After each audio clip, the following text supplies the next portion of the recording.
On offre un chauffeur d'Uber Pop écope de 60 jours s'amende à 70 francs avec sursis et d'une amende de 500 francs à Bâle-Campagne.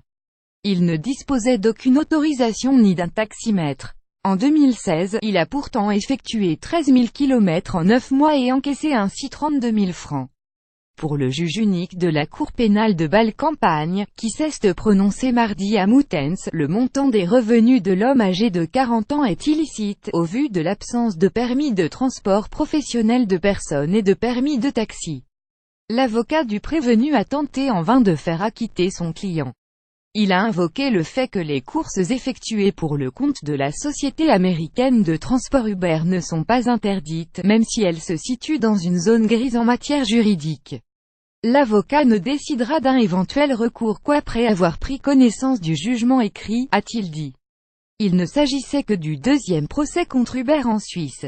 Le premier, fin juillet à Dietikon ZH, avait débouché sur une condamnation partielle de l'entreprise. Limite dans une zone grise. Uber Pop est le service le moins cher de la société controversée. Il permet à presque chaque conducteur de s'improviser chauffeur.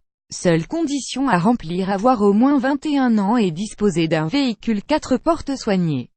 Une autorisation d'effectuer des transports professionnels de personnes n'est pas exigée. En Suisse, celui qui transporte plus d'une fois en 16 jours des passagers payants doit toutefois disposer de l'autorisation adéquate.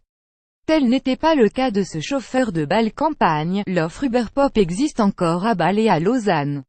Dans la capitale vaudoise, un projet de loi cantonale pourrait toutefois sonner le glas de cette offre. Il exige que tous les chauffeurs soient au bénéfice d'un permis professionnel, et prévoit des amendes salées en cas d'infraction. Statut des chauffeurs controversé. Le statut des conducteurs d'Uber reste un casse-tête en Suisse. Les chauffeurs exerçant leur activité à des fins commerciales sont à considérer comme des indépendants, et non des salariés ayant droit aux prestations sociales de l'employeur, estime un avis de droit commandité par la société de covoiturage et publié en juillet. Cette expertise répondait à celle du professeur de droit social de l'université de Bâle Kurt Peatrema RLI, brandi par le syndicat Unia en été 2016. Cet avis, le premier consacré à l'économie numérique dans le pays, concluait au contraire qu'Uber agissait à travers ses filiales en Suisse comme employeur, et devait donc assumer les obligations qui en découlent.